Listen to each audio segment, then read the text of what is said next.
horizontaire d'Hassan Chahir. J'espère échaillé. Comme la terre. Je me donnerai pas le surnom du charbon tout de suite. À la fin, voilà. Voilà, ceux qui ont plus de 30 ans peuvent passer sans se tromper. Juste quelques mots sur l'artiste, parce que je pense que c'est important aussi.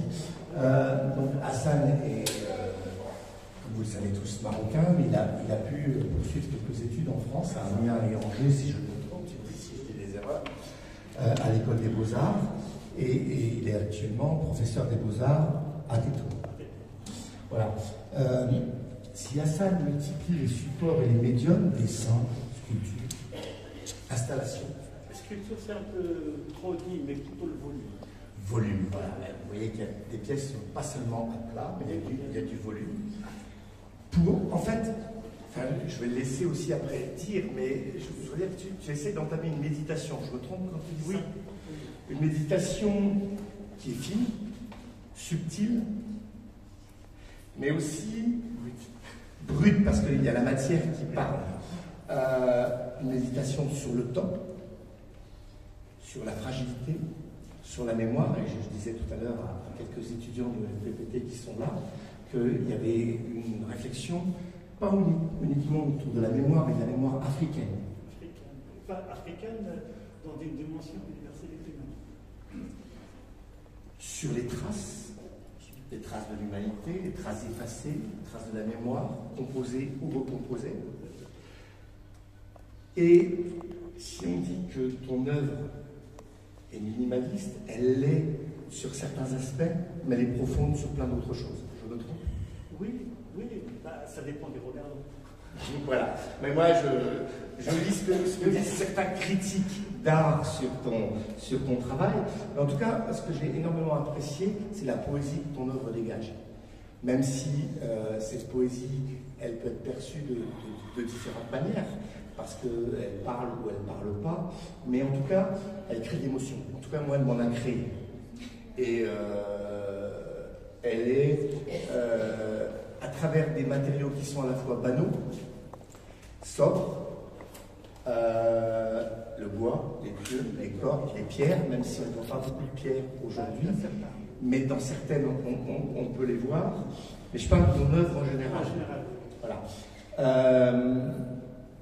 Et tu proposes une réflexion qui peut parfois paraître antagoniste, en fonction de la façon dont on regarde ton œuvre.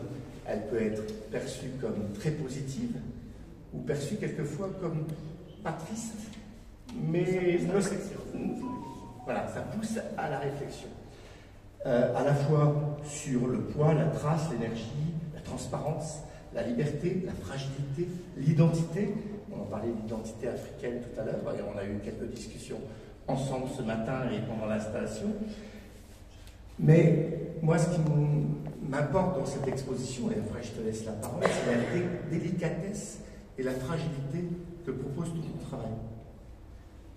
Cette délicatesse, cette poésie fait que chacun, et j'espère que vous poserez toutes les questions à l'artiste, va pouvoir s'y retrouver d'une manière ou d'une autre.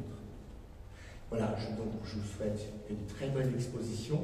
Je laisse après la parole à l'artiste pour avoir juste débriefé, peut-être de façon un peu antagoniste ou minimaliste aussi, ton travail, parce que je pense qu'il est beaucoup plus large que ce que je viens de dire là. Mais en tout cas, je suis ravi de t'accueillir ici avec, et je dois mentionner aussi le collectif qui travaille, puisque je vous avais annoncé pour les fidèles de l'Institut qu'on allait toute l'année travailler sur l'art contemporain. C'est notre 3e exposition d'art contemporain. Il y en a encore une en juillet avec Hicham Nasri. Et donc voilà, tous les 2 mois, 1 mois et demi, on vous proposera de l'art contemporain marocain et français, puisqu'en septembre, on va une petite surprise aussi, avec le collectif d'amis et je voudrais avoir une petite pensée pour Iman. Iman Mansour, qui était donc l'artiste qui a fait l'exposition Traversée, qui en ce moment est en France et ne peut pas être avec nous ce soir, mais je pense qu'il aurait beaucoup aimé. Il faut l'esprit là. Voilà. Et donc, je souhaite à cette exposition une belle vie. Et il y aura une autre, et je le dis en petit teasing un petit peu, puisque Hassan nous proposera avec d'autres artistes marocains pendant la Cigogne Volubile, ce qu'on a appelé une carte blanche, où il va vous proposer des installations, et ça sera la surprise, pendant la Cigogne Volubile, avec d'autres artistes, musiciens, voilà, qui vont dialoguer avec l'environnement, on va dire ça comme ça, pour laisser la plus grande surprise, au mois de juin. Hein, et regardant le programme, ça s'appelle Carte Blanche, on a voulu juste laisser l'esprit le plus libre possible pour qu'Hassan et les artistes qu'il invitera vous interpellent sur son œuvre et sur une œuvre collective. Merci à vous d'être là et je laisse la parole à Hassan.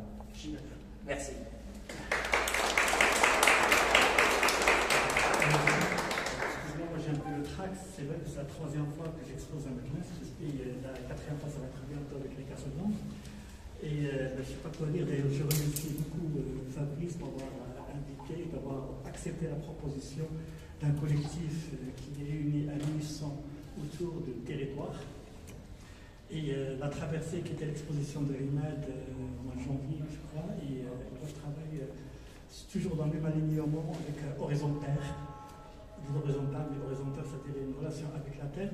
Alors, il faut que je profite de remercier Fabrice de son accueil, de son modestie, de son cœur, de son ouverture et tout ça.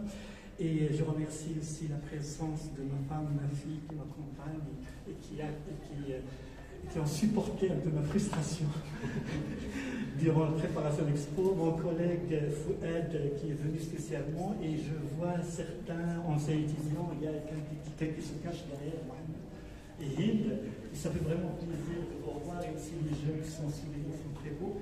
Et je tiens à remercier la présence d'une personne qui m'a invité la première fois à exposer dans une galerie, c'est Léla Tsezi.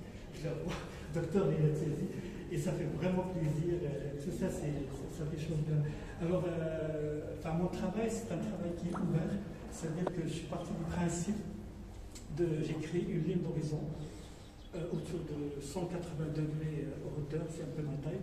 Et sur cette ligne un peu fictive ou virtuelle, j'ai accroché les travaux. C'est-à-dire, je ne suis pas accroché en fonction d'une manière académique où il y a le centre du tableau qui doit correspondre au centre de l'œil, à la hauteur de l'œil, mais il y a une ligne d'horizon et tout est accroché, tout est suspendu sur cette ligne d'horizon. Et chacun de nous a une ligne d'horizon qui donne perspective. Et quand on dit perspective, c'est-à-dire c'est ce qu'on perçoit dans les médias, c'est-à-dire ce qu'on perçoit, ce qui est visible, mais qui n'est pas encore atteint.